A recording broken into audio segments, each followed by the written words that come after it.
Assalamualaikum warahmatullahi wabarakatuh. Saya Muhammad Syazwan bin Azman dan bersama rakan yang lain iaitu Nurul Alia binti Khalid dan Abdul Aziz bin Abdul Wahab.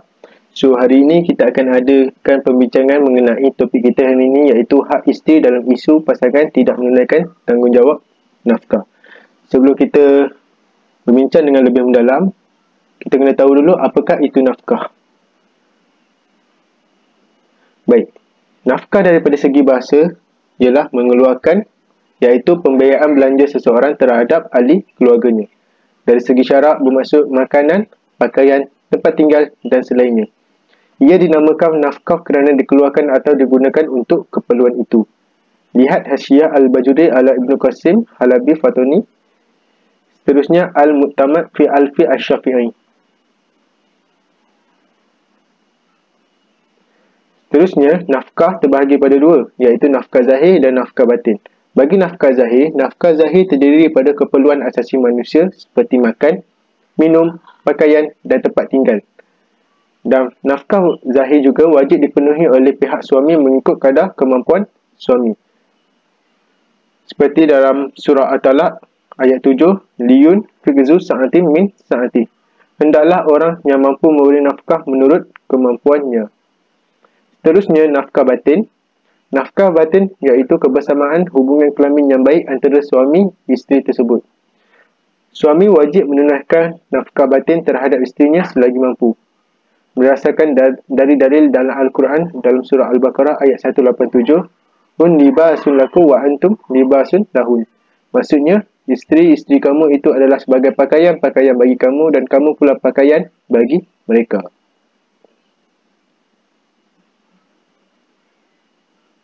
Seterusnya adalah hukum pemberian nafkah.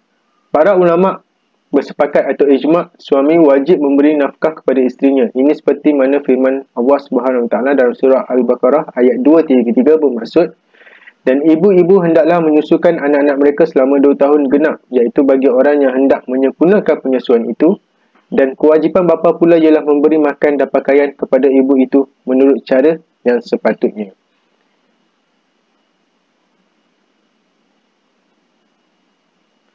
Seterusnya, apa pendapat Abdul Aziz mengenai nusyuz? Boleh ceritakan dengan lebih lanjut? Ya, baiklah. Nusyuz ni adalah suami atau isteri yang tidak menunaikan tanggungjawab dan kewajipan sebagai suami ataupun isteri. Di mana seperti yang kita tahu, nusyuz terbagi pada dua, iaitu nusyuz suami dan nusyuz isteri. Nusyuz suami ialah apabila suami tidak menyediakan tempat tinggal kepada isteri atau memukul dengan kuat dengan niat menyakiti.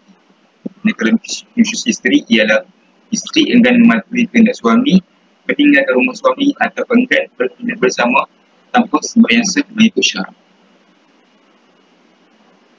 Seterusnya ialah kadar nafkah. Kadar nafkah adalah berdasarkan kepada keperluan, kemampuan dan keadaan kewangan suami. Hak nafkah seorang isteri gugur apabila mahkamah syariah mengisytiharkan nusyuz.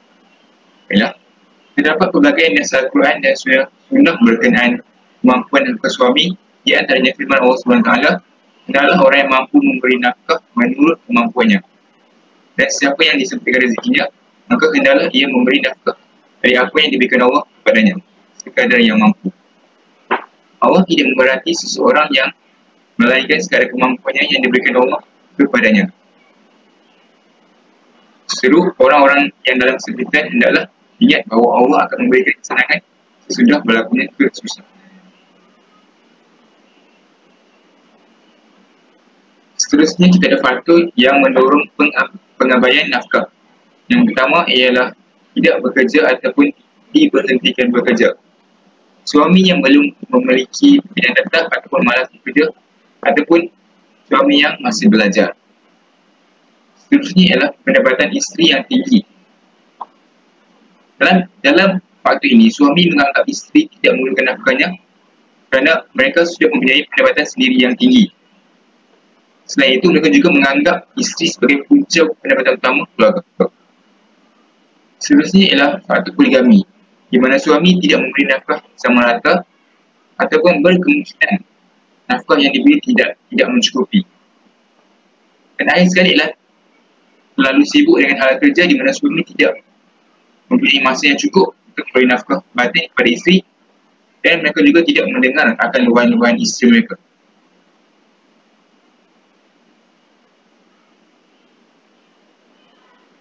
Okey, baiklah sebenarnya saya ingin bertanyakan soalan kepada saudari Alia tentang tindakan isteri apabila suami mengabaikan nafkah. Silakan Alia. Okey, terima kasih Saudara Abdul Aziz. Assalamualaikum warahmatullahi wabarakatuh. Tindakan isteri apabila suami mengabaikan nafkah. Yang pertama, isteri boleh mengambil harta suami tanpa izin suami untuk perbelanjaannya dan anak sekadar mencukupi dengan baik.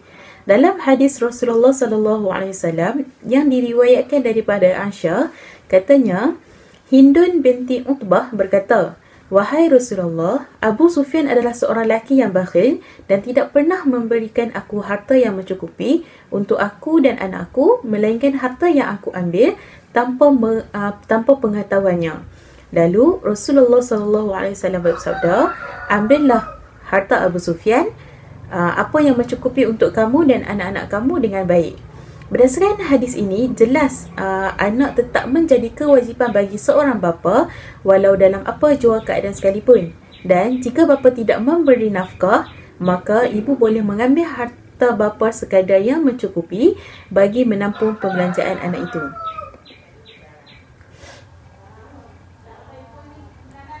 Tindakan seterusnya ialah dengan cara menasihati. Isteri boleh menasihati suami tentang tanggungjawabnya. Yang kedua, melalui pihak mahkamah. Isteri boleh memohon pihak mahkamah untuk mengenakan tindakan yang sesuai terhadap suami untuk memperbaikinya.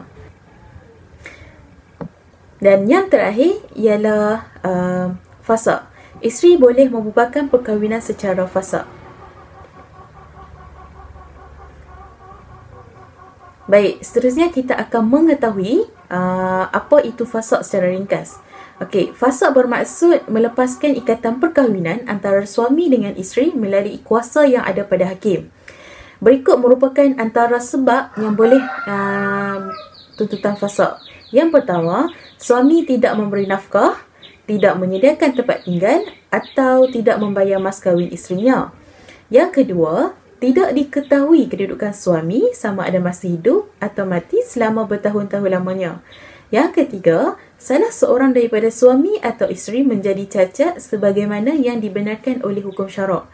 Seterusnya, murtad salah seorang daripada suami atau isteri atau kedua-duanya. Seterusnya, masuk Islam salah seorang daripada suami atau isteri dan tidak diikuti oleh seorang lagi pada masa iddah.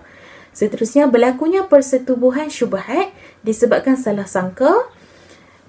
Seterusnya, suami zalim iaitu selalu menganiaya isteri seperti memukul, mengukui dan tidak melayani isteri dengan baik dan adil, dan apa-apa sahaja alasan yang iktiraf hukum syarak. Okey, kesimpulan untuk keseluruhannya. Yang pertama, suami wajib memberi nafkah kepada isteri walau isteri berpendapatan mengikut kemampuan suami.